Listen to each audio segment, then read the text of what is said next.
ladies and gentlemen, welcome to the show. Today I've got Travis, my co-host. So today we're going to talk about health and productivity. So, but actually, before we start, we actually don't have a new intro yet. It's kind of funny. Oh, that's fine. I mean, I don't have a new, how most podcasts have like a new intro, like a welcome to this show. Like I actually haven't done a new one ever since I brought you on. Yeah, you're the guy, so it's not a bother to me. Yeah, and I think these intros, after a while, they've gotten kind of cheesy because everyone just uses like stock music with like a Fiverr voiceover guy. Like, hey, welcome to this podcast where you'll learn how to, change your underwear in 2 seconds. And you're okay. Like, yeah, I know it's a podcast. I know you're just a guy making it in your house. So let's get to it. So speaking of getting to it, how about let's get to it? So quick updates. What are you up to, man? A lot of big things happened in this last week. Some good and some bad and some more good. So I'll start off with some good. I started selling on Amazon and it's been really big for me. I actually had a $500 sale. One person bought over $500 worth of stuff, and we've only been on there for about 2 weeks. So I'm really excited about that. The next thing that happened is I hired someone off Elance to do backlinks for me, and I knew doing it was a mistake. After I hired him, I actually told him to stop doing it, but he did it anyways. And he assured me, he gave me my money back, and he assured me, oh, don't worry about it. I didn't put any links out there. And I got hit hard. My traffic from organic search went down about 25% what it was before.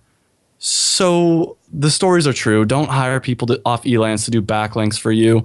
He sounded like he knew what he was talking about. He said he's going to, I have my own PBN type thing, but turns out he's full of it. So you sent me a screenshot earlier this week, and it was about your daily impressions, how it had this drop, right? And basically it dropped from, say, 300 to like 100-ish. Yeah, what's funny about that screenshot? Yeah, it went from about 300 average per day down to about 50 average per day, back up to 300 for a little while. And that's because I told him to pause it. I wasn't sure if I wanted him to cancel or not. I'm like, hey, do you mind pausing all your efforts? And that's where the drop was. So that's when I realized, okay, you need to stop doing this. He told me he's going to take care of it and delete all the backlinks, but still, don't waste your time. I think as an internet marketer, I needed to test it out myself because I've heard before other people say it, but you guys can see the results yourself now. Don't hire shady backlink people. It doesn't work anymore. Google's too smart. Yeah, it's like when your friends tell you, don't lick that double D battery, but you lick it anyways, and then you get zapped, right? Yeah, well, you can only learn like that. I thought, how bad can $80 worth of quote unquote SEO be? Which, as a side note, if you ever really want to hurt a website, Elance might be your spot to go to hire some shady backlink people. I think it seems like it's too easy to hire them and they could provide backlinks to my competition. I wouldn't personally do it because I believe in, karma and all that kind of stuff. But yeah, it's crazy. So I guess my update, first one is I guess my fulfillment center wants to raise my rates. So what happened with my setup is that when I get a custom order, it doesn't go to the US, it goes direct from the factory. And so this month has been kind of more heavy on that side. So basically they look at my past 60 days like, hey, you only shipped 5 orders, we're going to raise your prices. But all the money's been coming from the factory. So it's like, how do I tell them I'm not just using them as a storage house? Because I think these guys make their money off the orders, right? They charge like a $2 fee to ship something out. And if you don't ship enough, they're just like, well, why are you just using our pallets? So now it's just convincing them, hey, I'm trying a bunch of new things, and there's this other side that I don't know about that I need to convince them about. So, what was it before? Yeah, they're trying to jack it to $60 a month. Every little bit, though. Yeah, it's just annoying that they're like dinging you on this for like not shipping through them. But it's like, I don't know. We'll see. Maybe I'll just call them out here, and then they'll. Yeah, and that's one of those things. I always hate it when people kind of strong arm you. They've got all the power. At that point, it's like, yeah, we're going to charge you an extra $15. What are you going to do about it? And it's like, what are you going to do? You have a bunch of products sitting there, right? Like, yeah. It's like, I don't know. This is like what kind of makes it difficult when you don't live in the U.S. And then you also have a couple other updates. You had some good luck with Amazon? Yeah, so I had good luck with Amazon. I kind of talked about that earlier, but basically we just put our stuff up on Amazon. It's been up there for about 2 weeks, and we already had our first $500 sale. And it looks like we've been getting almost a sale a day. So that's really exciting. Nice. So $500, are they buying like 10 at once? Yeah, they bought 10 of the same item. And I guess I'll just say they bought orange high-waisted dance shorts. And we're the only orange high-waisted dance shorts on Amazon. All the other high-waisted dance shorts are in black or purple or. Are you finding the review process pretty organic on Amazon when you search, when like you list your products now, since you've only been there like a week, or do you find that it's still kind of like a long grind to get people to leave comments on their products? We've only recently shipped out our stuff. We'll see. I'll be surprised. I only recently put up reviews on Amazon for the first time, so I can't be too hard on other people that have never done it. Yeah, I've only done it probably maybe twice, 3 times in my life. It was like really, really good, and I had to like just write something. I don't know. Who knows? All right, so that's enough for our updates today. I guess we'll go into the main section where we're talking about health, productivity, mindset, and business. So this topic is kind of something that Travis is more of an expert on. He's kind of one of those, Tim Ferriss geeks. He's into body hacking, supplements, nootropics, things like that. So I'm gonna let him guide this conversation. And if anything goes too crazy, I'm gonna rope him back. It's like that little dog when you're walking a dog and he runs to the street. You try to pull him back. Yeah, that's gonna be you, buddy. So, all right. So where do we get started then? Well, I guess let's start off with some of just the random best tricks that we've both used. And I'll start off. One of the things that I've noticed and heard over and over again is using systems and routines is extremely helpful. For instance, the morning routine's a big one. You should, in your morning, basically have a set routine so you don't have to think about it. It's just on automatic. So your brain can focus on things that are more important, bigger topics. For instance, if every day you come in, you put your keys in a different place, your brain has to spend a minute or two trying to figure out where your keys are. But if you put your keys in the same spot every day, you'll never lose your keys. Yeah, that's something I do too. Every day I wake up at around like 6:30 or 7, and I leave my phone or my iPad upstairs, and I just sit here with my laptop, and then I like do some writing, some guest posting, or anything that's critical that I need creative energy for. Otherwise, if I wait till like my roommates wake up later in the day, like I feel like my mind isn't as clear and the focus isn't there. And really, when I wake up like at 6:30, I have this like 2 or 3 hour window to really jam on things, and then it's like done, and then the rest of the day is kind of toast. Well, not really toast, but it's just not as intense as it could be. So one thing you mentioned also kind of besides system and routines, it was kind of like meditation and becoming mindful, right? Because I guess for most people that may be more applicable in some way. Because like you're saying when you first started out, like you made like, maybe you don't get a sale for a week. When I don't get a sale for a week, I start freaking out. So like what do you do with the mindset stuff for that? Because I have my own situation, but I don't know if it's always the right advice I would give people either. So you're talking about the mindset or the actual act of meditation? I guess mindset first, and well, I guess how are they related then? Oh, that's a great question. I'll actually say that I've been trying to do meditation for a long time, and I say try because I think up until recently, I wasn't really meditating properly, and I'll get more into that later. But so meditation's all about really being present. It's all about not thinking about the future. And I know that's hard for a lot of people, including myself, that idea of don't think about the future. Because it's like, what are you talking about? I need to think about where I'm going to be a month from now or this and that. Because it's like, Travis, don't think about an elephant. What do you think about now? Yeah. And on top of that, I think Right. I think a lot of people see the hippie, be in the moment, people walking, backpacking throughout the world, don't really own anything. They're like, well, I don't want to be like that. But the truth is, that's not what they really mean. They mean be extremely present. So when you're, for instance, on a really great date, be on that date and really enjoy the conversation, enjoy whatever you're doing, and be completely in that moment. So if you could think about like a person playing basketball, Michael Jordan, he's extremely mindful when he's playing basketball. He's not off thinking about, I wonder what I'm going to have for dinner today. 100% focusing on what's the feel of the ball, what's the flow of the game, what's going on around me. That's what being mindful is. And to me, meditation is 10 minutes to just sit there and focus on being completely present. Yeah, and so how do you know if you're meditating the right way? Because I've tried it a couple times, and I'm just like, am I falling asleep or am I just sitting here? And then when your mind starts wandering, that's when you know you're not doing it right. I actually recently bought the HRV. It's the heart rate variability monitor, which is awesome. It gives you basically a red light if you're off wandering around, a blue light if you're kind of meditating, and a green light when you're really meditating. And the way it's able to tell is it measures your heartbeat, but it actually measures the spacing in between the beats of your heart. What that does is, because a lot of people think, well, if my heart rate's lower, that's good, or if it's higher, that's good. Well, that's only part of the equation. You want a good, consistent flow. So you want the spacing between one beat to the next to be the same as that, the next beat and the next beat and the next beat. that's how you know that you're really focused. So for me, I didn't really know how to meditate until I bought that. I'm sure there's other better ways to do it, such as looking it up on YouTube or that kind of stuff. Yeah. So how does this help you with business stuff when you use meditation, or how do you apply it to what you do? It focuses me way more. Part of my morning routine is actually to do the meditation, the heart rate variability monitor type thing. And I notice when I sit down at my desk, everything's just a little bit clearer. It's hard to explain because it's, my own personal human experience, but everything's calmer, clearer.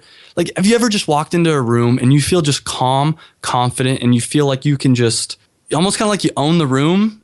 That's what it feels like to me after meditating sometimes. Yeah, so one thing kind of interesting, I found that, I don't know if it's the right state, but when I remove distractions in my space, when I'm working, I can get into that kind of state too. I don't know if it's really the same thing, but it feels like yeah, I'm just writing and then everything flows and I don't have to worry about, what's going on with my traffic or, what I'm doing with the podcast. Like, I just kind of focus because everything's out of the way.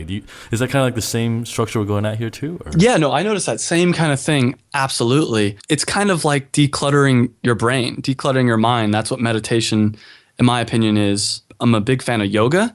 And I think it's kind of like decluttering your body. Because if you always have all these aches and pains, that's just as bad as a messy desk. Trying to get your body to be pain-free and feel good is just as important, if not way more important, than decluttering your desk. Yeah, because what's that saying? Like, how you think determines what you do, which determines what you get, or something like that. And I guess it makes a lot of sense. And I think when you first hear this stuff, it sounds really hippy-dippy. I guess when I was younger, I thought it was really hippy-dippy, but now it's more like, oh yeah, I can see how that makes sense. But some of the stuff kind of gets out there though. Like, I would never buy a heart rate monitor like you. That's like so geeky.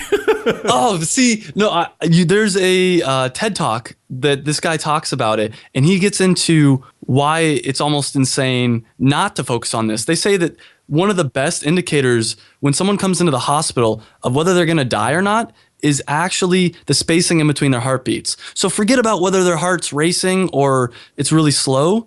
If their heart is erratic, the spacing in between, they're more likely to die, like statistically. On top of that, if you look at someone who's extremely angry, the spacing in between their heart rates is extremely erratic. If you look at someone who's in a state of bliss or someone that's around family or just happy, the spacing between their heartbeats is extremely consistent. And I guess another good way to talk about it is if you look at a kid on Christmas morning, his heart rate might be 120, but the spacing is going to be pretty consistent because he's in a very good place, as opposed to someone who's driving down the street and gets cut off. His heart rate's at 120, but the spacing is extremely erratic. He's extremely angry. So if you can hack your way to be able to control that spacing to some degree, or at least know what it feels like to have good spacing, then you can make yourself a lot happier, healthier, and more productive of a person. Yeah, because I guess if you look at what was that, Maslow's pyramid of needs, you have physiology, whatever that word is, I just butchered it, in the bottom of the pyramid, right? And then you have emotions, sustenance, food, and then self-belief, which kind of is the top, I guess. So anyways, yeah, I Googled this thing you just talked about. It's Dr. Alan Watkins, TEDx Portsmouth. So I guess on Bulletproof Executive, we'll kind of link to this in the show notes. Yeah, that's the TED Talk. In part 2, around 20 minutes, is actually my favorite part, where he kind of talked about just what I said there, in the sense of high heart rate kind of indicates high adrenaline, which isn't necessarily a bad thing if you have the spacing that goes in between the heart rates consistent. That means you also have high DHEA, which I won't get too geeky, but basically you can think about someone who's very focused and kind of in a zen, like a flow state, and someone who's really pumped up. They both have high DHEA, as opposed to someone who's extremely anxious. He'd have high adrenaline, but he has low DHEA. Or someone who's very depressed, he'd have low adrenaline and low DHEA. So you want to get your DHEA in check. DHEA is not adrenaline. It's chi, or basically it's a hormone in the body that contributes to flow and being in the zone. And the best way, according to this video and that I've heard, to achieve it is through the heart rate variability monitor. And meditation too. I'm not against meditation, but for me, who's someone who's never taken classes on how to do it properly, it was kind of a shortcut. Plus, the cool thing about it is it gives you a big red light when you're off thinking in another place. Where if you're just sitting there with a pillow, you might start letting your mind kind of wander, but you don't catch yourself for a couple minutes. Gotcha. So are nootropics a way to get DHEA too, or? No, nootropics, there's a ton of different ones out there. We talked about a couple of the different ones already, and a lot of them are focused on learning and memory retention. There's a couple that I've taken, as far as the legal ones I've taken, probably the best one I've experienced is actually Ciltep. It's probably the first neurotropic I've taken that I'm like, this is what a neurotropic should feel like. Because phenylpiracetam and a lot of that other stuff, it kind of has the good with the bad, and some of them just don't work. And I'm kind of like, I think it's one of those things you take it, you're like, I think I feel it. Am I feeling it now? But with Ciltep, I noticed that I was much more productive. Like I could just sit there for 4 or 5 hours and get work done. There was no, I need to get up and take breaks. It was just, let's get this work done. Yeah, I took Ciltep once, probably in March or so, when Ben was here, like the co-founder. He was here on episode 86, and I remember I had just shot like a About Us video that morning, and then I sat at a coffee shop for like 8 hours, and I just edited it in like one sitting without like getting up, going to get food, and it was just like one focus session. I just pounded it out. And I was like, oh wow, this is crazy. And I thought it was like a placebo effect or something like that, but after that, I never really bought it because getting it to Vietnam here is kind of a pain. I only take it on occasion. For me, it's one of those things that I take kind of as like a fun thing. So it's like maybe once every 2 weeks or something like that, maybe once a week at most, but I've been using it for about 3 months. But when I'm doing it, it's not when I'm doing creative stuff. It's when I want to just create a list of things and just knock things off that list. So say you start out the month, you want to knock out your business goals for the next quarter or something like that. What I recommend doing is kind of letting your creative side figure out what you need to do. So maybe do the meditation type stuff, maybe go for a walk. And I do want to take a side note and say earlier, you kind of said a lot of it sounds kind of wishy-washy, like woohoo. But the cool thing about everything we're talking about here is it's not just some tribe or Zen people talk about. This is all backed by science. So you know it works. It's just a matter of accepting that idea that it can work too in the first place, right? If you're kind of resistance against this. And to me, anytime you have both Eastern and Western medicine or society saying, hey, this is something you should do, it's something you should look at doing. And that's with meditation, yoga, all kinds of that kind of fun stuff. Yeah, especially like things that are like, 2,000 plus years old. Like there's got to be some reason it's passed on for generations, right? Like it's not just like a Santa Claus. Well, actually, Santa Claus is. Actually, I just contradicted myself there. but you get my point, right? Like there's a reason doctors pass this on, and maybe you should start doing it. And of course, we're not doctors; we're just guys with microphones. But 3 years ago, if you would have been like, "Oh, this guy's gonna get into yoga," I'd be like, "No way." But the truth is, it feels good. When you're done, you're like, "Wow, I should do more of this." And not everyone has the same reaction, but as someone who's extremely my muscles are very tight and like I need to stretch out and stuff like that, it feels great afterwards. Yeah, it's like when you hear yoga, you think like, oh, do you even lift? Like kind of. Yeah. But so my roommate and a couple other guys are kind of into yoga now, I guess. They're kind of like doing their own things. And so I guess they've, some of them can do like handstands now, which is pretty cool. But, I just I've been lazy to go. Like I just go to the gym and then do my deadlifts, squats, kind of the big four. But then after that, I know what you mean though. When you feel tight, especially like after you do weightlifting, like if you don't stretch, the next day you kind of feel all rigid, and when you're sore, you just feel like, oh, like what am I doing? Which actually, to me, is one of the biggest hindrances on productivity. When my body feels tight, for instance, sitting down for 8 hours a day, like so many of us do, is awful for your body. The muscles that are supposed to be stretched out are being contracted constantly. So when you stand up, you're actually in kind of a weak posture. You are put in a permanent posture of someone that's showing submissiveness. Yeah, there was a TED talk about this posture stuff, right? Like the power postures, yeah, things like that. But I guess the biggest thing I saw recently was this article called, I think, sitting is the new smoking.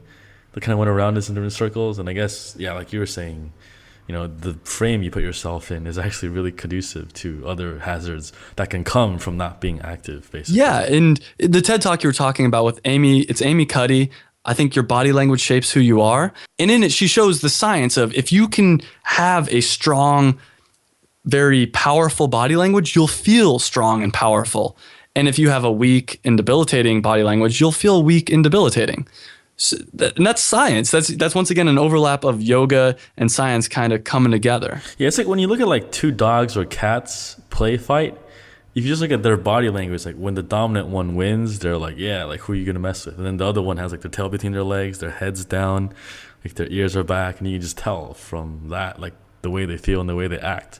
It's kind of based off what they think in their head, and it translates into their body language too. So yeah, and it's like we're being put almost in a vice constantly if you don't take steps to correct this. So we're being put in that body language, that negative body language, which our brain and our body, despite what some people think, are connected. And we get that constant feedback. So watch that TED Talk and you'll see what I'm talking about. But you should try to do exercises. I'm not against going to the gym. I love going to the gym, but try to do exercises that promote positive posture. Don't just look at how, cut your abs can get or how big your biceps can get. Well, you're hitting on my 5-minute abs? Come on, man. Your 5-minute abs. Well, it probably helps to against anterior pelvic tilt. And that's one of the things with sitting all the time. Your pelvis actually becomes tilted. If you think of your pelvis as like a bucket, it actually becomes tilted forward. So like the water would be spilling out of the front, which causes a ton of back pain for most people. That's why. It's because we're sitting down all the time and now our pelvises are tilted. So abs actually help to correct that. So no, I'm not hitting on your ab exercises. That's awesome. Yeah. So when I used to work at my job, we had these like Aeron chairs that are like what, $2,000 chairs, and like you think it feels better, but in the end you're still sitting, right? And like I guess it's even lazier because you feel so comfortable in these chairs. You could just like hang out there for like hours, and then you're just destroying your body. That's probably why a lot of even like iBankers, lawyers, like by the time they're like 50, they're just like destroyed. Yeah. Like, physically, mentally, and like emotionally. Well, another thing that I want to point out is happiness and productivity are extremely interlinked. So people, when I think of your stereotypical iBanker, I think of someone who doesn't really love what he's doing. He's just kind of doing it for the money. And so dopamine's the key ingredient here. And the funny thing about dopamine is it's the same thing that kind of helps to make you happy and helps to make you productive.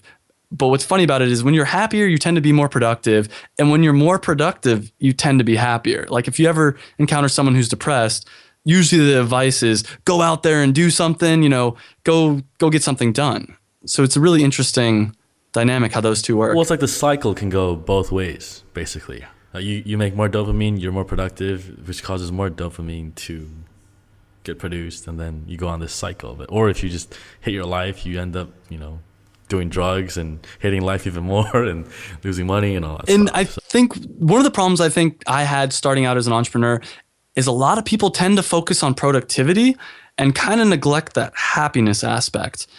And that's sad to me because I've actually tried it. I've tried, just sitting around, just doing nothing but working for a couple months. Right when I quit my job, that's basically what I did. I was miserable.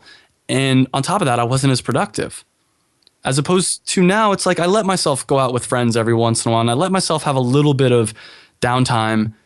Don't overdo it. But I find I'm way more productive when I'm working too. And that's because of that dopamine. Yeah. So what do you define as happiness now that, your store is doing well and you can have the time to do this rather than when you first quit your job? Like, how is it different now? That's one of the hardest questions. I've asked people that a lot. It's one of the hardest questions to answer.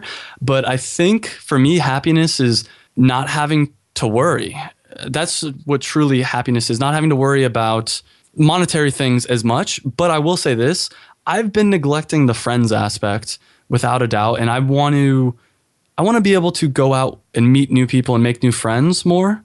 So that's probably what I'll define happiness is how many good friends I have. And sadly right now, the number's not extremely high because I'm constantly bouncing around. I have a couple different people that I can call and have great conversations with, but happiness to me will be when I have more friends that I consider good friends, not just a buddy to go to a bar with. Yeah, one thing I realized too is that happiness is always a moving target. Like a year ago when I left my job, happiness was just not sitting in the office, but now it's like actually being able to make X amount every month. Sure. Like to not worry about anything. And then maybe once you hit that level, it's different, right? It's about friends, family, relationships, things like that. So, I mean, what we define as happiness maybe isn't what you as a listener should listen to, but I think just keep in mind that what you set today may not be the same as tomorrow, even once you get there. So, And the truth is, we're talking about this, but you should be happy. Everyone should try to strive to be happy right now. You look forward to the things that are coming, but really, and I've gotten a lot better at this, I think, personally. If you would have talked to me a year ago when I first was starting, I'd be like, no, I'll be happy someday, but not yet. Where now I do appreciate a lot more. And that's actually, I think that's something you do as well. Is every day I start, after I do the meditation thing, I do a little gratitude thing. And this is another one of those like wishy-washy hippie type of sounding thing, but I just thank the universe, the whatever, the things outside of my control for how awesome my life is currently. yeah, but I think it's hard though when you say be happy when there's like 2 or 3 days you don't make any sales. You're just like, oh, like how can I be happy? Like I made no money. Like, Are you eating? Are you alive? oh, so it's a perspective thing. Yeah, and that's, I mean, don't get me wrong. I absolutely have those moments where I'm like, I'm pissed off because of some stupid thing. But I think every once in a while, when you're really pissed off, if you take a second and you think like, wait a minute, my life's pretty awesome. For instance, with you, Terry, it's like, oh, I have this awesome podcast. I'm living in Vietnam, all this other stuff. Pretty quickly, you're going to probably say to yourself, okay, never mind. I take it back. I'm pretty happy. Because like for me, when I think about the podcast, I've just talked into a mic for 2 years, right? Like I don't really see this. The way you see the podcast is different than when I see it, right? And now that you're the co-host, it's even different too, right? Like when you first found it, like I had no idea what it was like when you first found it. Like, and I have no idea when most people find it. I have like what 400,000 downloads on it. I have like no idea who half of the people are listening to this. I'll tell you, the first time I joined the mastermind group, I was like, oh my God, I'm talking to Terry Lynn. This is so cool. So that's one of those things. It's a perspective thing. And I think that's why it's kind of good to start your day out with some gratitude. You're basically just listing off the things you're thankful for. And it's hard to be pissed off when you start the day. And I don't do this right at the beginning of the day. I kind of have my whole little own routine. But when you start the day saying, thank you, whatever you want to say, I don't care what deity or anything you can say the universe, you can say God, whatever. But when you say thank you, God, for giving me, a house, giving me this, and just list all the things, it puts you already in that mindset of, oh yeah, my life is pretty good. Yeah, you just say like, it's a beautiful day to be alive, grab your balls, salute the flag, and go out there and crush it. Exactly. And that's another one of those examples of, it's something that both Eastern and Western cultures have been talking about for a long time. I mean, like Christianity talks a lot about praying, obviously. So does science. If you look at psychology, which is a completely non-Christian based thing, they say, hey, yeah, no, gratitude actually lights up this part of your brain and it actually increases your dopamine, increases your happiness.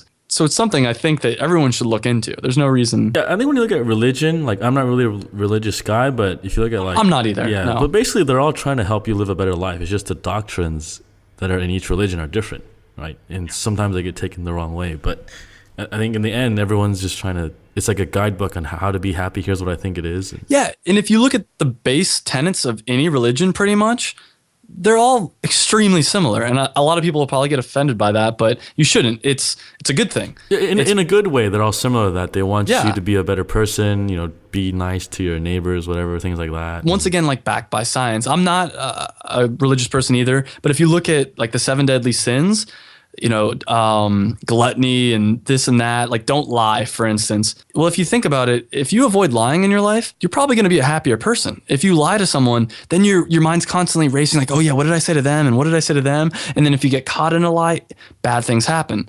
So if you kind of follow some of these base tenets, you'll have a happier life. There's no question about it. It's also about channeling that energy into something actionable too. Like say you want to make $200 extra a month. Well, what do you do where do you find someone to give you $50 a month? How do you find 4 people? And then you can break that down into things that you can actually execute on too.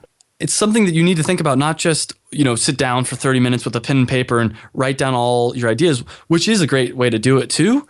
But it's something that when you're going for a walk, it should be in the back of your head. It should be something that you don't have to consciously bring up.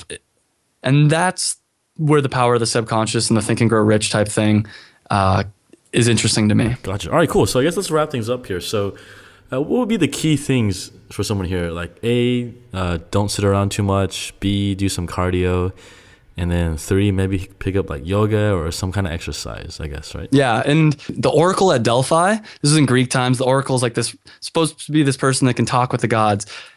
She said, know thyself, which I believe kind of falls under the meditation. So, analyze yourself, see what you're doing with your day, see if you're going down a path that's a path that you want to actually go down, or you're just listening to all your friends.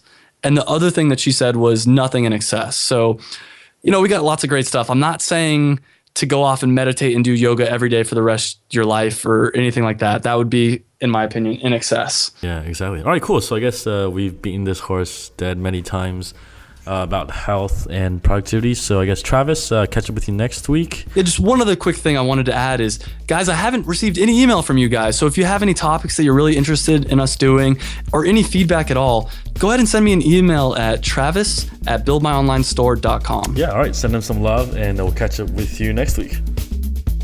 Thanks for listening to this episode of the Build My Online Store podcast. If you want the show notes, make sure to check out the website at buildmyonlinestore.com. And if you got an e-commerce store, every 2 weeks I lead a live mastermind call with about 5 or 6 of the listeners in 2 separate groups where we work openly together and solve a business problem that you have. And we're all there to support each other. So if this sounds like your cup of tea, make sure to check us out at buildmyonlinestore.com/mastermind. Thanks again for tuning in, and I'll catch up with you guys next week.